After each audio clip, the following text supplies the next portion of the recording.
एक ऐसी जगह है जहां हर रोज 1 लाख लोग आते हैं, पर शोर नहीं, सिर्फ श्रद्धा होती है।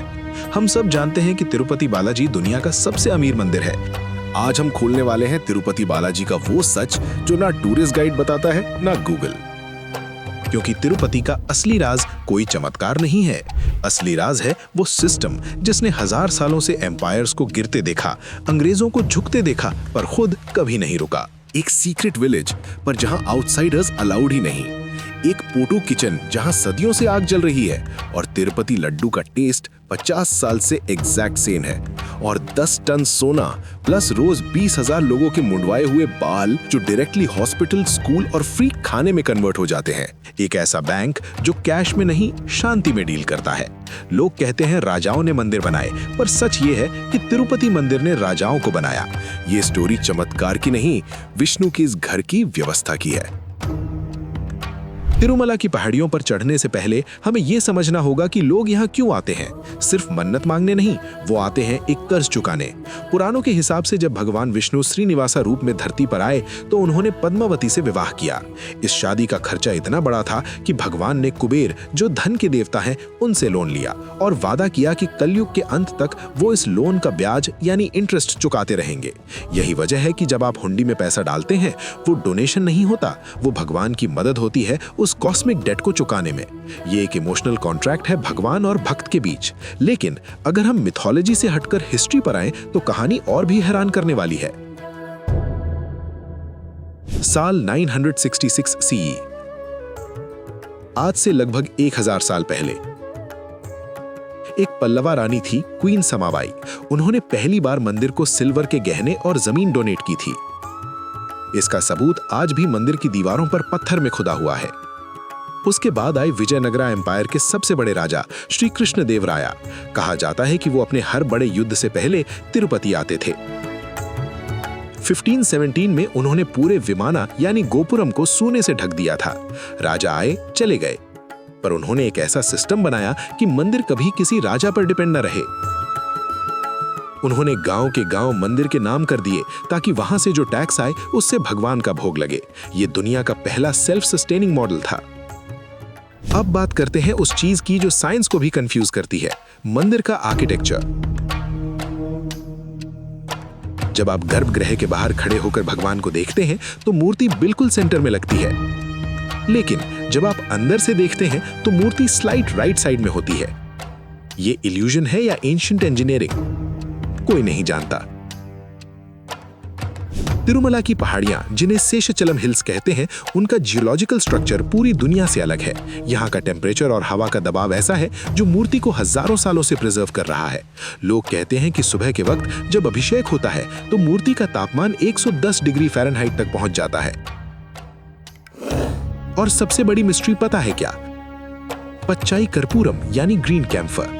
ये एक ऐसा केमिकल है जिसे अगर किसी ऑर्डिनरी पत्थर पर लगाया जाए तो वो पत्थर कुछ वक्त में क्रैक हो जाएगा, लेकिन तिरुपति की मूर्ति पर यह सालों से लगाया जा रहा है और मूर्ति पर एक खरोच तक नहीं आई।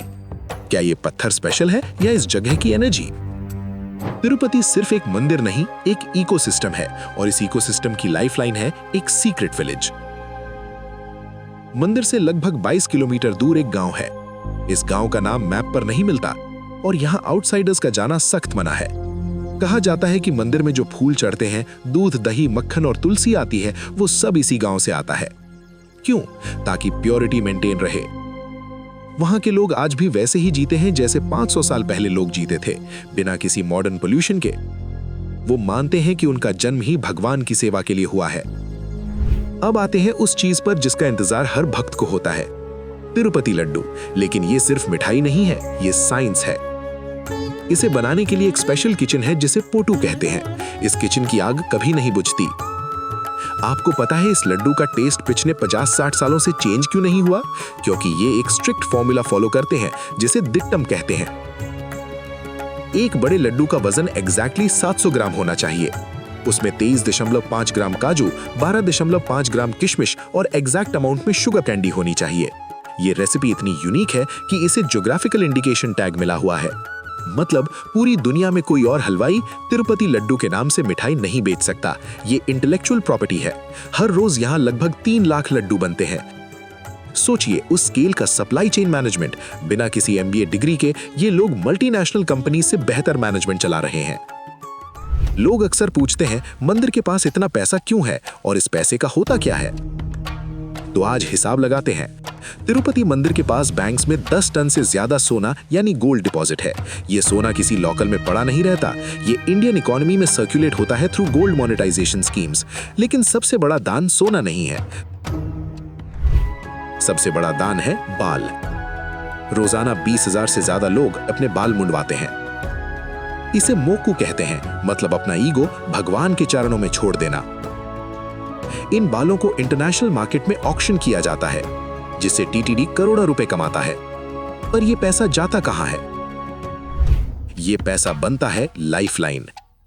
TTD आज SVIMS हॉस्पिटल चलाता है, जहां गरीबों का हार्ट सर्जरी और कैंसर ट्रीटमेंट फ्री या नॉमिनल कॉस्ट पर होता है।